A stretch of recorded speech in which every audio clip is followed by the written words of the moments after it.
सर्वमंगलमांगल्ये शिवे सर्वार्धसाधिके शरणे त्र्यंबके गौरी नारायणी नमोस्तुते। सभी देशवासियों को नववर्ष की हार्दिक शुभकामनाएं।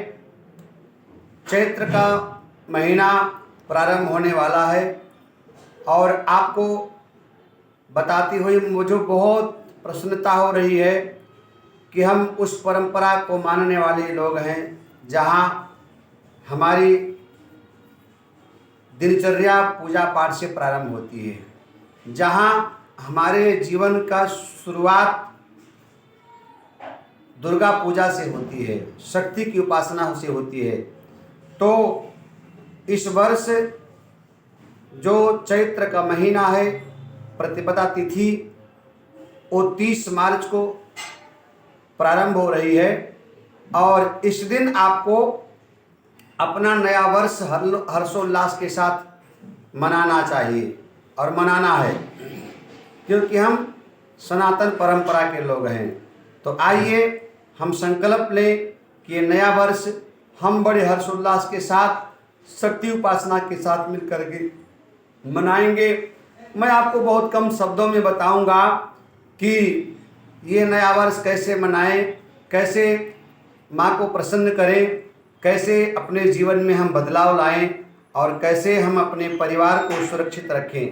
तो मेरे सनातन प्रेमियों, सबसे पहले तो मैं आपको बताऊं कि जिस दिन हमारा विक्रमी संवत प्रारंभ हो उस दिन आपको सूर्योदय से पहले उठना है।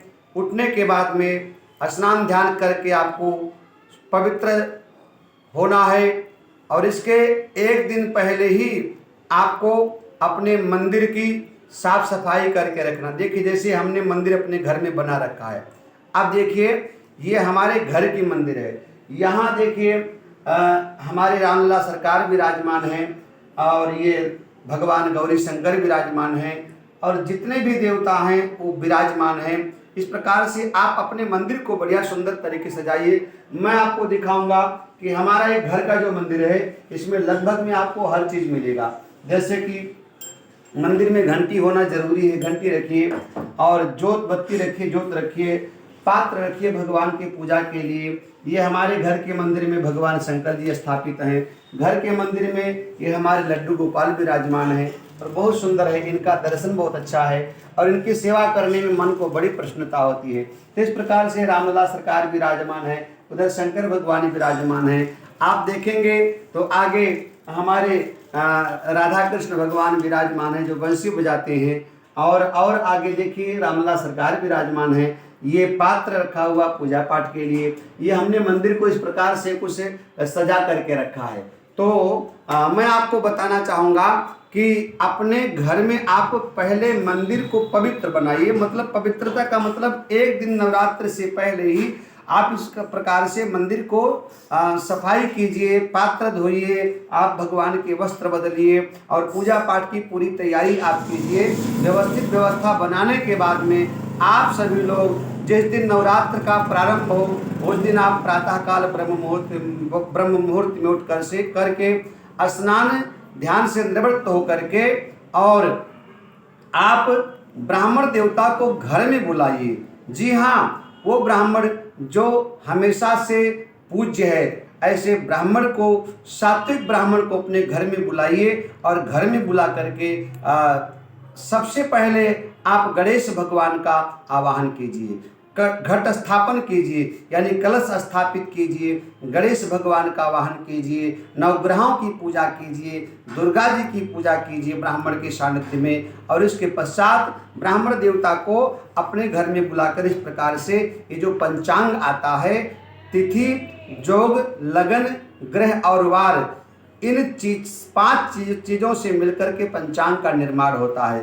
तिथि, ग्रह, योग, लगन और वार। तो ब्राह्मण देवता को घर में बुला करके और उनसे इस पंचांग को श्रवण करना चाहिए। तो मैं आपको बताऊंगा इस वर्ष विक्रमी संवत जो प्रारंभ हो रहा है वो 2082 है। जी हाँ, हमारा जो नया वर्ष प्रारंभ हो रहा है वो विक्रमी संवत 2082 है और सिद्धार्थी नाम का इस बार योग बन रहा है।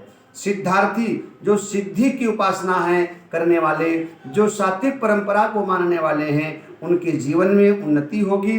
सिद्धार्थी नाम का योग बन रहा है और चैत्र का ये महीना प्रारंभ हो रहा है। तो आप सभी लोगों के लिए ये वर्ष जो है अत्यंत शुभ रहेगा। और मजे की बात है, इस वर्ष राजा भी सूर्य है और मंत्री भी सूर्य है। मतलब एक वर्ष तक हम सूर्य नारायण भगवान की छत्र छाया में रहेंगे और सूर्य उपासना करना हमारे लिए बहुत लाभदायक है।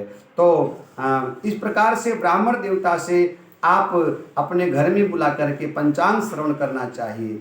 सूर्य नारायण भगवान राजा हैं, सूर्य नारायण भगवान मंत्री हैं और चैत्र का महीना है, प्रतिपदा तिथि है और विक्रमी संवत 2082 है, जो सुनने से आपके समस्त पापों का विनाश होता है।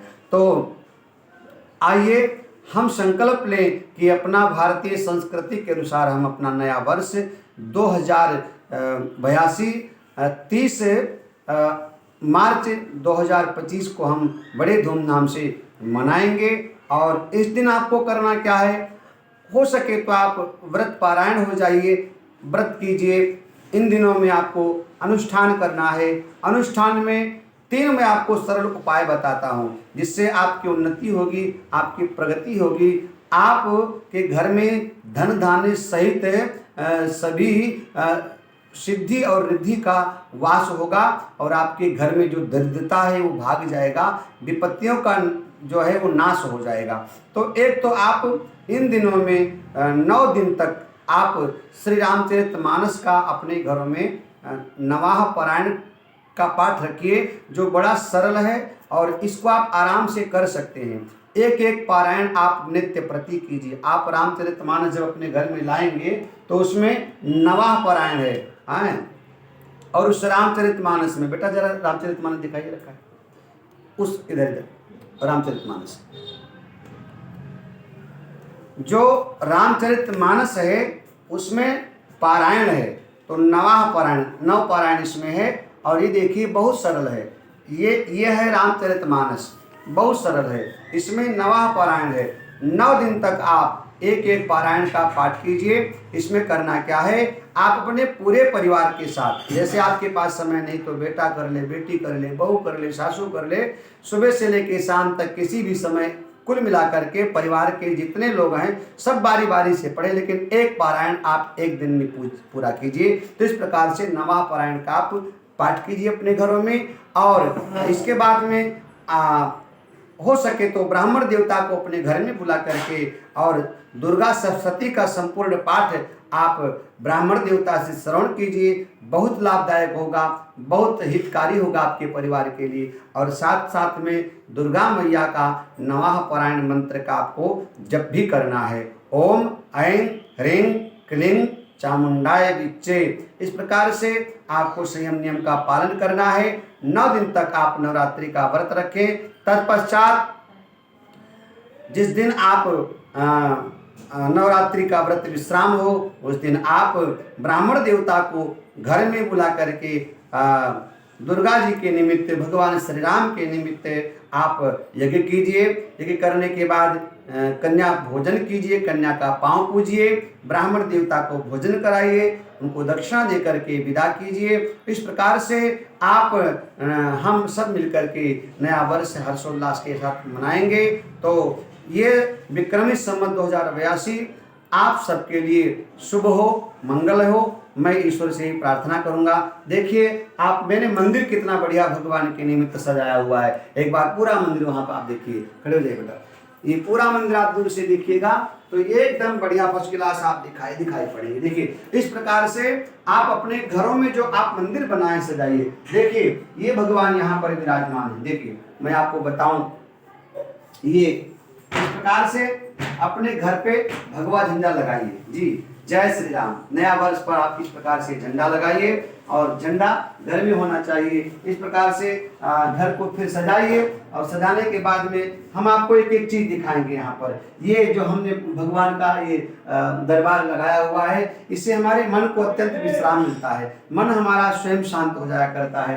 ये हमको भगवान को सजाने में बड़ा आनंद आता है। भगवान को सजाइए, भगवान को जितना आप सजाओगे उतना भगवान आपको सजाएंगे। ये देखिए, इस प्रकार से आप भगवान को सजाइए और भगवान को सजाने के बाद में आप अपने घर में भगवान को जितना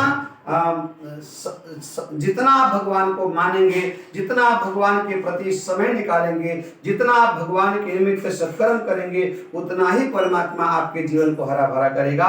तो इस प्रकार से देखिए कितने सुंदर हमारे परमात्मा सब लग रहे हैं। राधा कृष्ण भगवान उधर विराजमान है, आप उनका दर्शन कर रहे हैं। राधा कृष्ण भगवान अत्यंत है, अद्भुत है, अकल्पनीय है। और बगल में आप देखेंगे हमारे रामलला सरकार विराजमान है, और आगे जाएंगे तो महादेव विराजमान है। और मुझे तो बहुत सुकून मिलता है इस प्रकार से भगवान के चरणों में बैठ कर के मन को अद्भुत विश्राम मिलता है। ये देखिए कितने सुंदर हमारे भगवान हैं, बहुत सुंदर हैं, अद्भुत है, अलौकिक है, अकल्पनीय है। और देखिए ये पूरा अपना पाठ पूजा की व्यवस्था है और मन बड़ा प्रसन्न होता है। तो आइए, जब तलक है जिंदगी फुर्सत न होगी काम से, कुछ समय ऐसा निकालो प्रेम कर लो श्री राम से। आइए हम सभी लोग इस वर्ष 2082 में बड़े हर्षोल्लास के साथ इस पर्व को मनाएंगे। और इन दिनों में शक्ति की उपासना होती है। एक बात मैं आपको जरूरी बताना चाहूँगा कि मर्यादा पुरुषोत्तम भगवान श्री राम का जन्म जो है वो चैत्र के महीने में हुआ है। थोड़ा निकल जाता, चैत्र के महीने में ही मर्यादा पुरुषोत्तम भगवान श्री राम का जन्म हुआ है। और अयोध्या में तो हमारे रामलला सरकार के जन्मोत्सव में बहुत आनंद आता है। हो सके आप नवरात्रि के रामनवमी को आप अयोध्या जाइए, रामलला सरकार का दर्शन कीजिए और भय प्रकट कृपाला कह करके उनकी स्तुति कीजिए। तो बहुत बहुत आप सबके लिए मंगल कामना। आइए चैत्र प्रतिपदा को हम लोग नया वर्ष हर्षोल्लास के साथ मनाएं। खुशियाँ जीवन में हमारे आएंगी, प्रकृति हमारे अनुकूल होती है। एक बार फिर से आप और आपके परिवार के लिए बहुत बहुत आशीर्वाद। जय श्री सीताराम, साचे दरबार की जय हो।